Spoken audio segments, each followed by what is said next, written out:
ओम गुरुर्ब्रह्मा गुरुर्विष्णु गुरुर्देवो महेश्वर गुरुर् साक्षात् परब्रह्म तस्मै श्री गुरुवे नमः। नमस्कार, स्वागत है आपका आचार्यवाणी में। मैं आचार्य डॉक्टर विक्रमादित्य आपके साथ हूँ। आज का विषय हमारा जो है वो है कन्या राशि वालों के लिए ग्रहों का योगायोग क्या बनता दिखाई दे रहा है मार्च के अंतिम भाग में। देखिए, कन्या राशि बड़ी इंपॉर्टेंट रहने वाली है।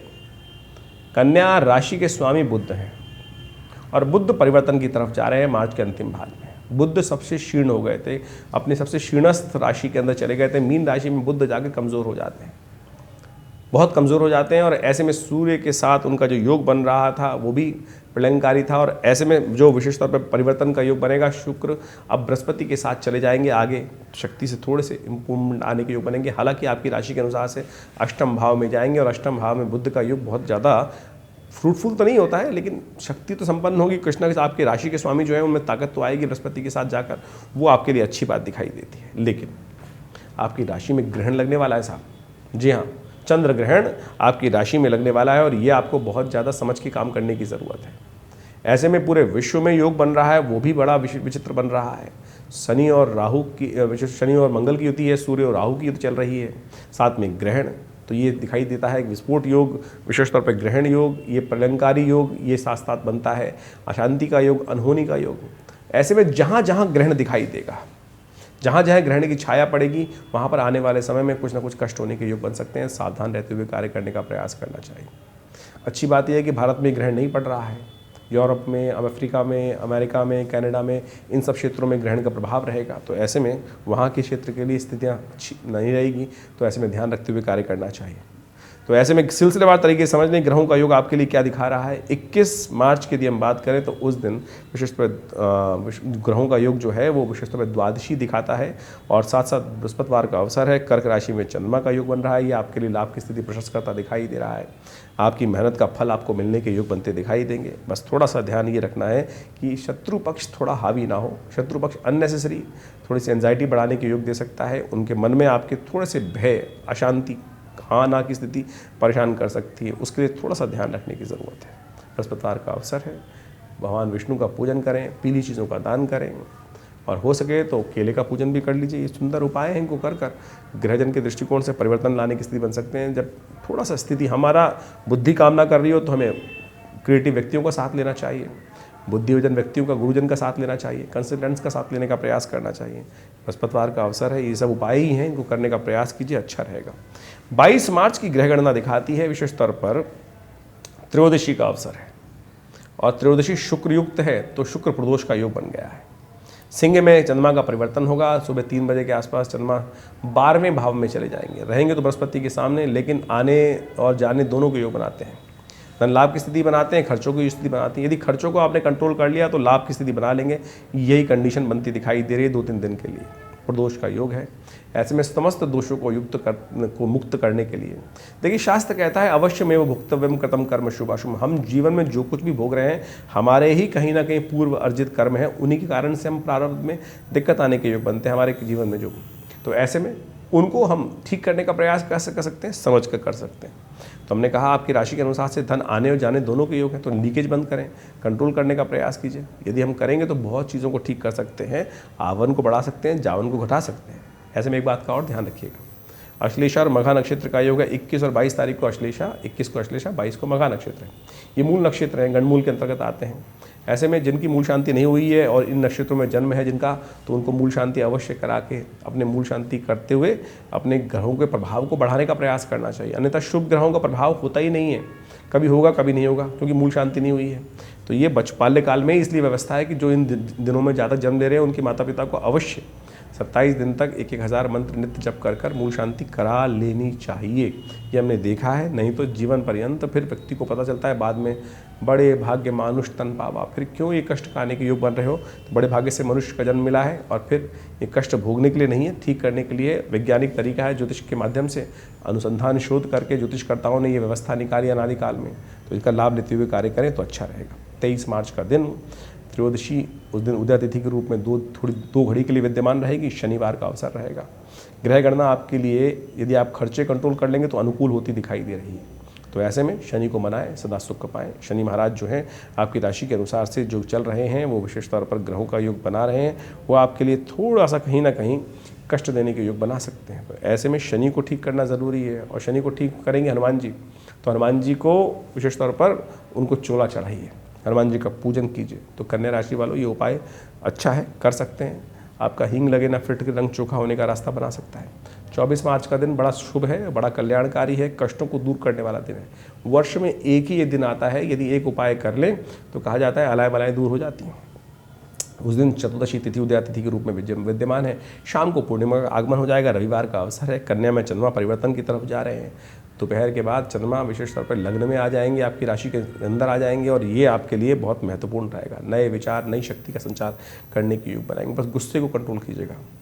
सूर्य सप्तम भाव में चल रहे हैं राहु के साथ, ये कहीं ना कहीं ग्रहणकारी योग बनाएंगे, तो उससे बचते हुए कार्य कर लें तो अच्छा रहेगा। सत्यनारायण व्रत करके समस्त प्रकार के कष्टों को दूर कर सकते हैं। इस कलिकाल में सत्यनारायण व्रत समस्त प्रकार के कष्टों को दूर करने वाला है। होलिका का दहन का योग भी इस दिन पड़ रहा है। तो बस आप एक बात नोट कर लीजिए, अपने कष्टों को दूर करने के लिए सुंदर उपाय कर सकते हैं। काली मिर्च लेकर अपने सिर पे से वार कर उस होलिका की जलती अग्नि में उसको प्रविष्ट करा दीजिए। देखिएगा 7 बार ओम नमः शिवाय का जप कर कर ये उपाय यदि करें, या कपूर ले लीजिए, इसको भी डाल सकते हैं आप, इसको भी अग्नि में प्रज्वलित कर सकते हैं। कपूर और थोड़ी सी राई, ये सब चीज़ें लेकर अग्नि में देने का प्रयास कीजिए। देखिए 7 बार अपने सिर पे से वारिए एंटी क्लॉकवाइज, और फिर उसको अर्पित कर दीजिए अग्नि को। देखिएगा कष्ट दूर करने के योग बनेंगे। एक बात का ध्यान रखना है, भद्रा है इस दिन, जो सुबह 9:55 से लेकर रात्रि के 11:17 तक रहेगी। तो होलिका का दहन 11:17 के बाद ही होगा, इस बात का ध्यान रखना चाहिए, अन्यथा अनिष्टकारी योग बनते हैं। 25 मार्च को पूर्णिमा है, होली खेली जाएगी। साथ साथ उस दिन चंद्र ग्रहण भी है। एक और ख़ास बात है कि उस दिन चंद्रमा का जन्म दिवस भी है। तो ऐसे में इतने सुंदर उपाय करके आप अपने बहुत सारे कष्टों को दूर कर सकते हैं। जैसा कि हमने आरंभ में बताया कि भारत में ये ग्रहण नहीं पड़ रहा है, तो इसका ग्रहण का प्रभाव वहीं रहेगा जहाँ ग्रहण होता है। तो आपकी राशि के अनुसार से उसका क्या प्रभाव रहेगा, वो आपको अच्छे से अलग से एक वीडियो रहेगा। जो जो उस ग्रहण क्षेत्र में आ रहे हैं उनको वो उपाय कर लेना चाहिए। और इसमें सुंदर अवसर है दुल्हनडी का। और ऐसे में कहा जाता है कि आपकी राशि के अनुसार से यदि हम बात करें तो सुंदर तरीके से आप आनंद भाव से होली को खेलने का प्रयास कीजिए।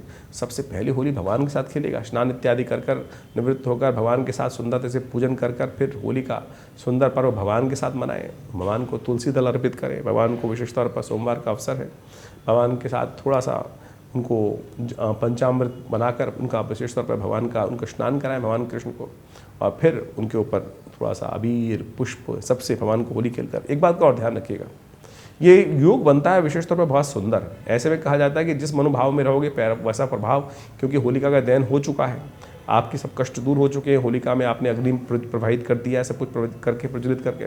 ऐसे में हम क्या करते हैं, होली के दिन थोड़े से पुराने कपड़े पहन लेते हैं। अरे आनंददायक शुद्ध पवित्र कपड़े पहनने का प्रयास कीजिए, फटे सटे कपड़े ना पहने, दरिद्रता मत दिखाएं, आनंद भाव से होली को मनाने का प्रयास कीजिए, सुंदर रहेगा। और जैसा हमने आपको बताया, ग्रह आपके अनुकूल है, सुंदर नई शक्ति का संचार करते दिखाई दे रहे हैं, नई मित्रता का योग बनता दिखाई दे रहा है। लेकिन शनि महाराज लगातार आपके रोग वाले स्थान में चल रहे हैं, तो रंग में भंग ना पड़े, इस बात का भी ध्यान रखना है कि शनि का उपाय भी विशेष तौर पर करने का प्रयास आपको करना चाहिए, हनुमान जी का पाठ करते हुए। और शाम के समय अवश्य चंद्रमा को अर्घ्य दीजिएगा, और चंद्रमा का अर्घ्य देकर गौ पूजन करके बड़े माता पिता का आशीर्वाद लेकर इसको मनाइए। ये एक दिन ऐसा है कि यदि चंद्रमा का उपाय कर लें तो आपकी राशि के अनुसार से चंद्रमा लाभ के स्वामी हैं, लाभ के योग पूरे वर्ष तक आपके लिए बने रहेंगे, अच्छे योग बने रहेंगे आपके लिए। 26 मार्च की दिन बात करें तो उस दिन चैत्र कृष्णा प्रतिपदा का योग है, मंगलवार का अवसर है, वसंत प्रतिपदा इस दिन कहा जाता है। तो इस दिन ग्रहों का योग बड़ा अनुकूल बना हुआ है आपके लिए, नव शक्ति का संचार होने के योग दिखाई देते हैं। तो ऐसे में ध्यान से काम करने का प्रयास कीजिए, ग्रह हिम्मत जगाते हुए कार्य करने का प्रयास कीजिए, आपके लिए ग्रह अनुकूल है। हनुमान जी का ध्यान करें, हनुमान चालीसा का पाठ करें, शुभ होगा। 27 मार्च को द्वितीया तिथि है, बुधवार का अवसर है, तुला में चंद्रमा जा रहे हैं द्वितीय भाव में, और बृहस्पति के साथ सुंदर योग बना रहे हैं, और बुध भी परिवर्तित हो चुके हैं। बुध का ये परिवर्तन बहुत विशेष रहेगा आपके लिए। आपके बुध जो पहले अस्त चल रहे थे, फिर शनि के सूर्य के साथ आकर राशि परिवर्तन हुआ, और बुध फिर कमज़ोर हो गए विशेष तौर पर। अब बुध शुद्ध होकर आपकी अपनी शक्ति राशि में जाने का प्रयास कर रहे हैं, मेष राशि में जाएंगे, और ये बुध विशेष तौर पर आपके लिए कुछ न कुछ अनुकूल स्थिति बना सकते हैं। ऐसे में विशेष तौर पर यदि गौ पूजन करके आप दिन को आरंभ करें, गौ पूजन करें, गाय को पालक खिलाएं, तो बहुत सुंदर उपाय रहेगा, क्योंकि बुध आपकी राशि के अनुसार से कई चीज़ों के स्वामी हैं। बुध आपके राशि के स्वामी भी हैं और लाभ सफलता के स्वामी भी हैं। और बुध का जो उपाय किया जाए वो गौ पूजन करके सबसे श्रेष्ठ होता है। गाय को पालक खिलाना, हरी मूंग की साबुत मूंग को होता है साबुत मूंग से भिगो के खिलाना, ये बड़े अच्छे उपाय माने जाते हैं। इनको अवश्य करने का प्रयास करना चाहिए। चंद्रमा आपके अनुकूल बने हुए हैं, आपके लिए सुंदर योग बनाते दिखाई दे रहे हैं। तो ऐसे में 2-3 दिन विशेष तौर पर कार्यों को सही कर आप लाभ ले सकते हैं। 28 मार्च का दिन तृतीया तिथि है, बृहस्पतिवार का अवसर है और गणेश चतुर्थी का योग बन रहा है। और ऐसे में ग्रह आपके अनुकूल बने हुए हैं सुंदर तरीके से। बस आपको क्लैश में नहीं फंसना है, शत्रुओं पर ध्यान रखना है। और थोड़ा सा एक काम और कर लीजिए कि ऐसे में विशेष तौर पर गणेश जी को स्तवन करें। गणेश जी को, क्योंकि गणेश चतुर्थी का योग बन रहा है, तो गणेश जी का समुखश्च एकदंतश्च कपिलो गजकर्णकः, इस प्रकार से 12 नाम लेकर उनको पुष्प अर्पित करते हुए और उन पर दूर्वा अर्पित करते हुए पूजन कर आप कार्य करने का प्रयास कीजिए। सुंदर रहेगा, लाभ रहेगा। 29 मार्च को ग्रह गणना दिखाती है चतुर्थी का योग, शुक्रवार का अवसर और ग्रह परिवर्तन की तरफ जाएंगे। और ये परिवर्तन आपके लिए अच्छा ही दिखाई देता है। लेकिन वृश्चिक राशि में चंद्रमा जब जाएंगे तो थोड़े कमज़ोर हो जाते हैं, उत्साह में थोड़ी कमी आने के योग दे सकते हैं। तो सुबह अच्छी है, दोपहर के बाद उत्साह में थोड़ी कमी रहेगी। अपने आप को प्रोवोक करने का प्रयास कीजिए, उत्साहवर्धन करने का प्रयास कीजिए। समय अच्छा है, यदि आप अपने लिए उसका उपयोग कर पाए तो अच्छा रहेगा। फालतू कामों में ना फंसें, तो इस बात का ध्यान रखते हुए कार्य करना चाहिए आपको। 30 मार्च के यदि हम बात करें, पंचमी का अवसर, शनिवार का योग, रंग पंचमी का योग, ग्रह योग आपकी राशि के अनुसार से सुंदर बने हुए हैं। शनि थोड़े से आपके लिए इस वक्त अच्छे नहीं चल रहे हैं, मंगल के साथ अनिष्टकारी योग बना रहे हैं। तो कौवे को भोजन डालने का प्रयास कीजिए, हनुमान जी का पूजन करने का प्रयास कीजिए, पीपल की पूजा करने का प्रयास कीजिए। ये सुंदर उपाय हैं। काली उड़द का दान कर सकते हैं, साबुत उड़द का, तो ये भी आपके लिए अच्छा रहेगा। 31 मार्च का दिन बड़ा महत्वपूर्ण रहेगा आपकी राशि के अनुसार से। शुक्र महाराज परिवर्तित होकर आपके उच्च की राशि में जाने वाले हैं, अपनी उच्च की राशि में मीन राशि में प्रवेश करेंगे। और ये आपके लिए आने वाले समय में बहुत सारे मार्ग को प्रशस्त करते दिखाई दे रहे हैं। लेकिन शनि, मंगल, सूर्य, राहु लगातार कुछ ना कुछ अनिष्ट करने के योग बना रहे हैं। तो इनके वीडियोस हमने अलग से डाले हैं। जो प्रभाव रहेगा अभी आने वाले करीब इस अप्रैल के महीने में, विशेष तौर पर इनका प्रभाव बड़ा महत्वपूर्ण है। तो सिलसिलेवार तरीके से इनके उपाय करने की ज़रूरत है। उन सब को समझते हुए करते हुए आप करेंगे, चीज़ों को समझते हुए करेंगे तो आपको समय का लाभ मिलेगा। ये समस्त ग्रह योग जो है वो विशेष तौर पर उनकी गणनाओं को देखते हुए, ज्योतिष के अध्ययन को करते हुए पता चलता है कि हमारे जीवन में जो परिवर्तन का योग लाते हैं वो ग्रहों के परिवर्तन के साथ साथ एसोसिएट होता है। ऐसा कुछ नहीं है कि संसार में आपके जीवन में अचानक कुछ घट जाता है। यदि ग्रह गणना को हम समझें सही रूप से, तो आप समझें उसके अनुसार से हम बहुत सारी चीज़ों का पूर्वाभास पहले से लगा सकते हैं, अंदाज़ा लगा सकते हैं और उन चीज़ों को परिवर्तित करने का प्रयास कर सकते हैं। ग्रह तो हमारे अधीन नहीं है, लेकिन उपाय, मंत्र जप, अनेक चीज़ के कर्म हमारे अधीन है। कर्म तो हमारे, कहा गया ना, कर्मण्येवाधिकार अस्ते, कर्म करने का अधिकार हमको और आपको बिल्कुल सही रूप से है। सही कर्म करेंगे तो आने वाली चीज़ों को बदल सकते हैं। ग्रह पूर्व अर्जित कर्मानुसार जो प्रभाव हमारे प्रारब्ध हमारे जीवन में आ रहा है, उसको बदलने का योग इस जन्म में इस समय का कर्म बना सकता है। इसको सैद्धांतिक तौर पर समझने की आवश्यकता है। अब ज्योतिष का औचित्य कहाँ आता है? ज्योतिष का औचित्य वहाँ आता है कि हमको आभास तो हो कि हमारे प्रारब्ध में है क्या, हमने पूर्व अर्जित कर्म क्या किए हैं।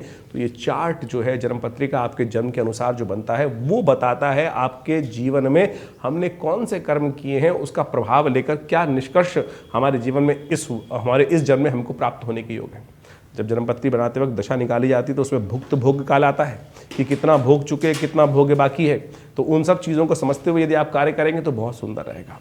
इन्हीं ज्योतिष को वास्तविक तौर पर, ज्योतिष विद्या को वास्तविक रूप से समझते हुए, यहाँ तो हम आपकी राशि के अनुसार से बताने का प्रयास करते हैं। चाहे आपकी लग्न है, चाहे राशि है, उनको आप इसी रूप में देखकर, जो हम राशि बोलते हैं सिंह राशि, चाहे वो आपकी कोई सिंह लग्न हो, चाहे वो सिंह राशि हो, ये प्रभाव आपको अच्छे से उसके निमित्त समझ में आ सकता है। लेकिन अगर किसी की राशि अलग है, लग्न अलग है, तो फिर उन दोनों चीज़ों को आप समझने का प्रयास कीजिए, क्योंकि मिश्रित प्रभाव रहेगा और मिश्रित प्रभाव को समझकर आप उस चीज़ को, समय को अंदाज़ा लगा सकते हैं। हम सिलसिलेवार तरीके से आपके साथ जुड़े रहते हैं, बहुत सारी चीज़ें आपको लगातार बताने का प्रयास करते हैं। हमारा संस्थान विवेकानंद योगाश्रम इस क्षेत्र में करीब पिछले 50-60 सालों से काम कर रहा है।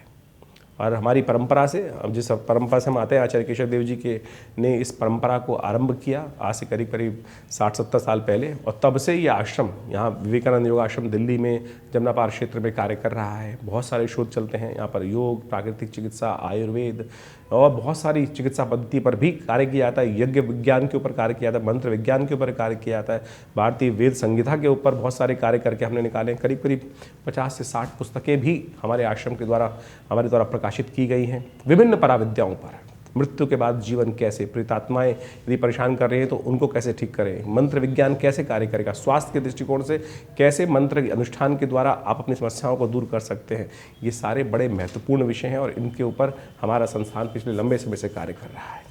तो आप सब हमारे संस्थान से जुड़ सकते हैं। यहाँ नित्य प्रति आज भी 8 घंटे यज्ञ किया जाता है। हर रविवार को विभिन्न कार्यक्रमों में आप सम्मिलित हो सकते हैं, यज्ञ का लाभ ले सकते हैं। और इस वक्त तो विशेष तौर पर होलाष्टक चल रहे थे, होलाष्टक चल रहे हैं। होलाष्टक के दिन दौरान हमने होलाष्टक के समय ग्रह शांति के लिए, विशेष तौर पर अणुशुभ की शांति के लिए भगवान बटुक भैरव जी का एक विशेष यज्ञ रखा हुआ है। आप सब भी अपने निमित्त उस होलाष्टक के दुष्प्रभाव को दूर करने के लिए, लोगों की नज़र इत्यादि को दूर करने के लिए उस यज्ञ में भाग ले सकते हैं। उसके लिए भी सुंदर व्यवस्थाएं हैं। फ़ोन नंबर्स पर आप संपर्क साध सकते हैं। और हर रविवार को तो विशेष कार्यक्रम यज्ञ आश्रम पे होता ही है, उसमें आप अवश्य पधारें। अभी नवरात्र आने वाले हैं, बहुत बड़े विशेष तौर पर माँ दुर्गा के विभिन्न यज्ञ किए जाएंगे। दुर्गा सप्तशती का संपूर्ण 9 दिवस सहस्त्र चंडी के विभिन्न कार्यक्रम चलेंगे। आप सब उसमें भी सम्मिलित हो सकते हैं। माँ भगवती की चमत्कारिक शिव विग्रह आश्रम पे विद्यमान है, जो 1947 में मुल्तान से यहाँ पर हमारे आश्रम पे पधारा। 500 साल पुराना भगवती का चमत्कारी शिव विग्रह है, जिनके दर्शन कर लेने मात्र से आपके समस्त कष्ट दूर होने के योग बनेंगे। आप इस यज्ञ में भी सम्मिलित हो सकते हैं। उसके लिए समस्त जानकारी प्राप्त करने के लिए हमारे जो फ़ोन नंबर्स हैं उन पर संपर्क साधेंगे तो आपके लिए मनोकामना सिद्धि के, माँ भगवती के दर्शन करके योग बनेंगे। आइए विवेकानंद योग आश्रम में यज्ञ में भाग लें, माँ भगवती दुर्गा का दर्शन करें और अपने कष्टों को दूर करें।